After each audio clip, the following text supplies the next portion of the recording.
Padre, del Hijo y del Espíritu Santo. Amén. Palabra de vida. Del Santo Evangelio según San Juan, capítulo 2, versículos del 13 al 25. Cuando se acercaba la Pascua de los judíos, Jesús llegó a Jerusalén y encontró en el templo a los vendedores de bueyes, ovejas y palomas, y a los cambistas con sus mesas. Entonces hizo un látigo de cordeles y los echó del templo con todo y sus ovejas y bueyes. A los cambistas les volcó las mesas y les tiró al suelo las monedas, y a los que vendían palomas les dijo: quiten todo eso de aquí y no conviertan en un mercado la casa de mi Padre. En ese momento sus discípulos se acordaron de lo que estaba escrito: el celo de la casa me devora. Después intervinieron los judíos para preguntarle: ¿qué señal nos das de que tienes autoridad para actuar así? Jesús les respondió: destruyan este templo y en 3 días lo reconstruiré. Replicaron los judíos: 46 años ha llevado la construcción del templo y tú lo vas a levantar en 3 días. Pero él hablaba del templo de su cuerpo. Por eso, cuando resucitó Jesús de entre los muertos, se acordaron sus discípulos de que había dicho aquello y creyeron en la Escritura y en las palabras que Jesús había dicho. Mientras estuvo en Jerusalén para la fiesta de la Pascua, muchos creyeron en él al ver los prodigios que hacía. Pero Jesús no se fiaba de ellos, porque los conocía a todos y no necesitaba que nadie le descubriera lo que es el hombre, porque él sabía lo que hay en el hombre. Palabra del Señor. Gloria a ti, Señor Jesús.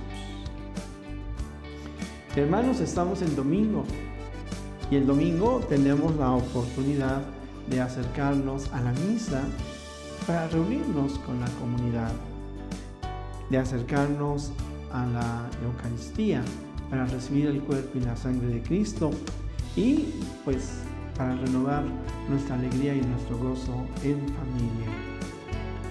La palabra de Dios que hemos escuchado, pues yo la dividiría en 3 partes. Una, en donde el Señor Jesús está expulsando a los cambistas del templo. Otra, en donde Él habla de la destrucción del templo y de que ese templo lo levantará en 3 días. Ciertamente, el mismo apóstol San Juan señala, no se refería al templo, que había tardado 46 años en ser construido, sino se refería a su propio cuerpo. Es decir, ya estaba haciendo un adelanto a la resurrección. Y la tercera parte, a mí me llama mucho la atención este fragmento en donde el Señor Jesús dice, Él regresa a sus actividades, sabe que está rodeado de aquellos que lo persiguen, pero dice, no confía, la palabra textual, es decir, decía, no se fiaba de ellos porque los conocía a todos y no necesitaba que nadie le descubriera lo que es el hombre, porque él sabía lo que hay en el hombre. El conocimiento que el Señor Jesús tiene de cada uno de nosotros, incluidas también nuestras limitaciones. Bueno, pues en primer lugar, encontramos como el Señor Jesús, cuando dice, quiten todo esto que han puesto en mi templo, es para que nosotros podamos acercarnos directamente a Dios, quitando todo aquello que se ha puesto en medio de nosotros y la iglesia, podríamos decir. En primer lugar, ciertamente tenemos que reconocer los errores y las fallas que de parte de nosotros en cuanto a sacerdotes podríamos saber o hemos cometido, pero también tenemos que reconocer que muchas veces las críticas exageran mucho más de lo que es real. Un caso muy fuerte, muy difícil y que nos duele y que desafortunadamente se hace presente todavía en la actualidad entre los sacerdotes, pero destacamos no solamente entre los sacerdotes y que muchas veces es un crimen mayor y no se hace nada ante las situaciones de la pederastia. no debería de darse el caso de ningún sacerdote. Pero siendo justos, tenemos que reconocer que la falla de unos no debe de servir para manchar la fama de la mayoría, y mucho menos para dejar de reconocer lo que tantos y excelentes sacerdotes hacen. Pero el tema de la pederastía es un problema que va más allá del ámbito de la Iglesia. Es triste leer en los periódicos que México ocupa el primer lugar en comercio sexual en el tráfico de niños, para poner un caso. De tal manera que yo insisto, con esto yo no quiero exonerar a los sacerdotes, pero lo que yo quiero decir es de que sí hay mucha gente que puede tener una mala impresión de la Iglesia y de los sacerdotes por ejemplo, de unos cuantos, que en ocasiones también algunos sacerdotes, hermanos míos, quizás cansados, son un tanto bruscos en la respuesta que hacen, o como el otro día una persona me decía, la iglesia está cerrada, no encuentro manera de poder hacer un momento de oración. En fin, situaciones que empañan la misión de la iglesia y la misión de los sacerdotes. Que nosotros sacerdotes hagamos lo que está de nuestra parte para quitar todos esos escombros, pero ojalá también muchas personas se quitaran esos escollos que ellos ponen como pretexto para no acercarse a Dios. En alguna ocasión yo le decía a una persona, ese es tu pretexto para no acercarte a Dios, para no confesarte, para no comulgar, para alejarte. Perdónanos. Y yo, amigo, amiga, si algún sacerdote te ha ofendido, en nombre propio, en nombre de todos los sacerdotes, yo te pido perdón. Pero lo que sí te puedo decir es de que eso no te puede, si nos perdonas o no, eso no te puede servir de pretexto para alejarte de Dios. Si hemos sido un obstáculo, perdónanos, pero también tú quita esos obstáculos que te impiden ver la presencia de Dios en el templo, en la iglesia católica. Bueno, pues entro además entonces a esta otra parte en donde el Señor Jesús dice: destruyan este templo que se había construido en 46 años, y que Él no se refería en sí a la estructura de piedra, sino se refería a sí mismo. Aquí hay también una invitación a la conversión. Qué importante el de que podamos romper nuestro pecado, las cadenas del pecado. No importa que tengamos 46 años o más, incluso de estar pecando. En Cristo siempre tendremos la posibilidad de morir y resucitar.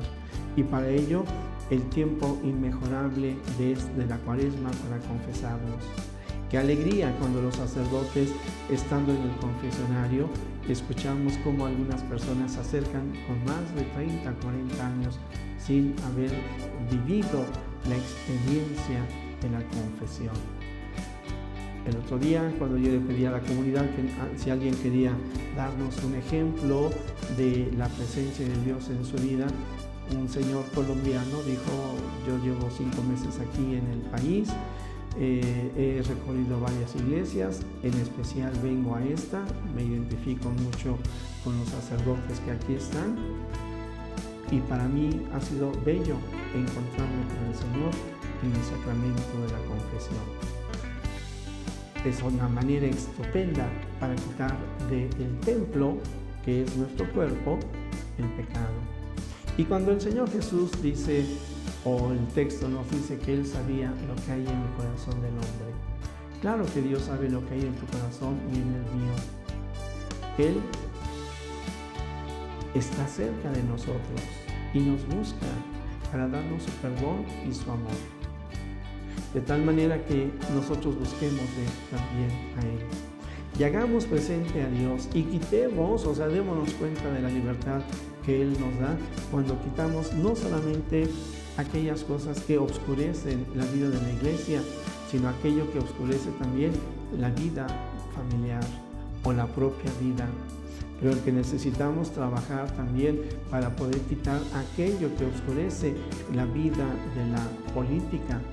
Lástima que las campañas se conviertan en una difusión de mentiras totales, pero qué bueno que cada uno de nosotros tendremos que hacer entonces un voto muy pensado, no con los sentimientos, sino con la justicia y con el bien, buscando el bien común. Necesitamos quitar la inmundicia de la economía, ahí de esa inmundicia donde hay tantos corruptos, de esa inmundicia de la economía que genera tantos pobres. Tenemos que quitar la inmundicia en el mundo del trabajo, en el mundo de la educación, en el mundo de la diversión. Pero todo esto lo podemos, queridos hermanos, porque el Señor está con nosotros, porque Él nos da la libertad e ilumina nuestro entendimiento, fortalece nuestra voluntad para que a pesar del mal que vemos a nuestro alrededor, no nos demos por vencidos. Que no seamos de aquellos que se quejan de todo, que no seamos de aquellos que se suman a las corrientes del mal, sino que en Cristo verdaderamente seamos auténticos cristianos para poder dar testimonio de nuestra fe. El Señor conoce lo que hay en nuestro corazón y por eso está con nosotros y nos invita y nos reta a conocer su palabra y a ponerla en obra y a compartir nuestra fe con nuestro ejemplo y testimonio. Todo para que este mundo sea mejor, todo para que Jesús sea conocido y amado. El Señor esté con ustedes y la bendición de Dios Todopoderoso, Padre, Hijo y Espíritu Santo descienda sobre ustedes, les acompañe hoy y siempre. Palabra me da vida, confío en ti. Florica.